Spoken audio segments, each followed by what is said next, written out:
नमस्कार विद्यार्थी मित्रांनो, पर्स्पेक्टिव्ह अकॅडमीच्या आपल्या या रिव्हिजन सीरीजमध्ये तुम्हाला सर्वांचं पुन्हा एकदा हार्दिक स्वागत। विद्यार्थी मित्रांनो, आपल्या रिव्हिजनच्या लेक्चरकडे जाण्याआधी तुम्हाला एक महत्त्वाची बातमी मला तुम्हाला द्यायची आहे की आपल्या पर्स्पेक्टिव्ह अकॅडमीद्वारे आपण 2025 साली लागू झालेल्या 2025 सालापासून लागू होणाऱ्या डिस्क्रिप्टिव्ह पॅटर्न नुसारची इंटिग्रेटेड बॅच सुरू करत आहोत।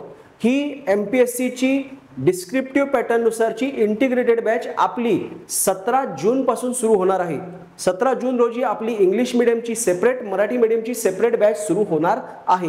मराठी मीडियमची बॅच आपली ही 17 जूनला सुरू होईल संध्याकाळी 5 ते 7 या कालावधीत। सुरुवातीचे काही दिवस तिचे लेक्चर 5 ते 7 असेल, नंतर हे लेक्चर्स 3 ते 7 असे 4 तास असणार आहे।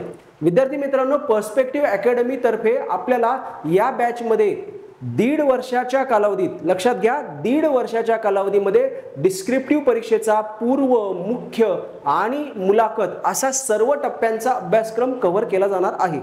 विद्यार्थी मित्रांनो, आपल्या पर्स्पेक्टिव्ह अकॅडमीचे जे काही तज्ञ फॅकल्टीज आहेत ते सर्व फॅकल्टी हे UPSC ची परीक्षा दिलेले आणि UPSC ला गेली 10 पेक्षा जास्त वर्ष शिकवलेले प्राध्यापक आहेत।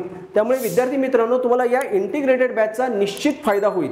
या इंटिग्रेटेड बॅचची पहिल्या आठवड्यातील लेक्चर्स ही आपण डेमो लेक्चर्स ठेवलेले आहेत की ज्यामध्ये तुम्हाला सर्व विषयांचे शिक्षक त्या विषयाची ओळख करून देतील। सो विद्यार्थी मित्रांनो, लवकरात लवकर नाव नोंदणी करा आणि आपल्या पर्स्पेक्टिव्ह अकॅडमीच्या डिस्क्रिप्टिव्ह बॅचला ॲडमिशन घ्या। थँक्यू। नमस्कार विद्यार्थी मित्रांनो, भारतीय मान्सूनच्या स्पष्टीकरणामधला अजून एक महत्त्वाचा सिद्धांत तो म्हणजे दक्षिणी दोलनाचा सिद्धांत, southern oscillation. Sir Gilbert walker हे साधारणतः 1920 च्या सुमारास भारतामध्ये, ब्रिटिश कालावधीत ते भारतामध्ये भारतीय हवामान खात्याचे प्रमुख होते। त्यावेळेस त्यांनी दक्षिण हिंदी महासागर आणि दक्षिण पॅसिफिक महासागर यामध्ये हवेच्या दाबामधील चढ उतार अनुभवला। म्हणजे यांनी काय अनुभवलंय लक्षात घ्या, यांना असं आढळून आलं की ज्यावेळेस दक्षिण हिंदी महासागरामध्ये, आय रिपीट, दक्षिण हिंदी महासागरामध्ये हवेचा दाब कमी असतो त्यावेळेस दक्षिण पॅसिफिकमध्ये तो जास्त असतो आणि वाईस वर्सा।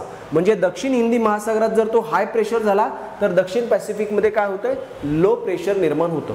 सो हा जो सीसॉ पॅटर्न आहे, सीसॉ पॅटर्न, सीसॉ म्हणजे ते बागेमध्ये एक खेळ असतो बघा, एक फळी असते त्यावर आपण बसतो, एक भाग वर गेला दुसरा खाली आला, त्याला सीसॉ म्हणतो। म्हणजे एकीकडचा दाब जास्त झाला दुसरीकडचा दाब कमी झाला, या अनुषंगाने त्यांनी तो शब्द वापरलेला आहे। सो वॉकर यांच्या मते काय की there is a seesaw pattern of air pressure between South Pacific and South Indian Ocean, की ज्याच्यामुळे या प्रदेशादरम्यान हवेचं अभिसरण चक्र निर्माण होतं।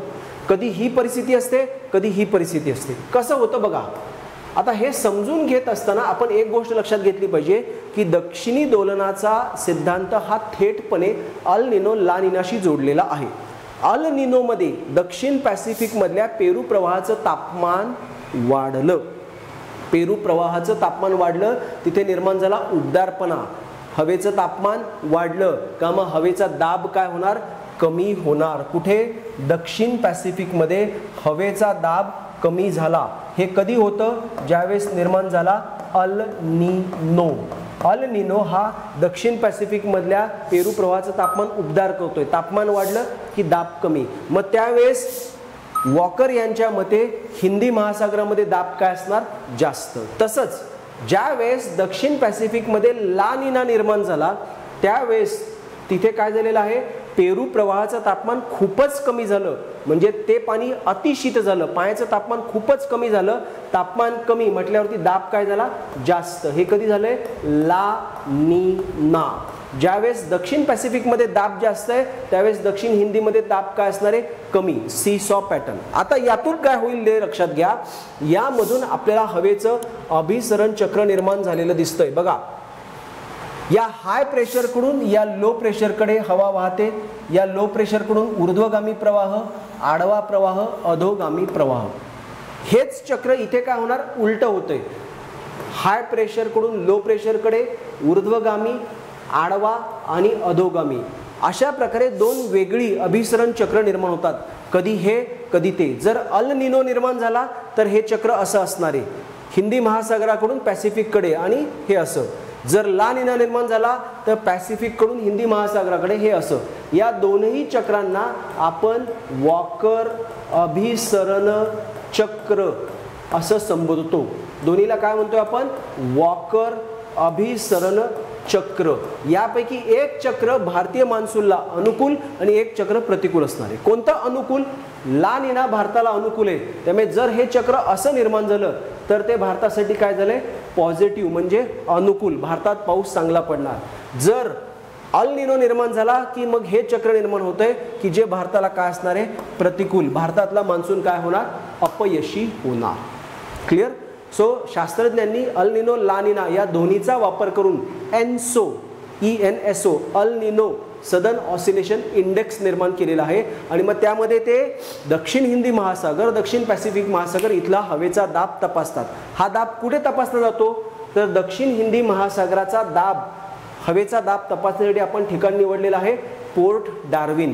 आणि दक्षिण पॅसिफिक महासागराचा हवेचा दाब आपण कुठे मोजतोय? ताहिती या बेटावर आपण मोजतो.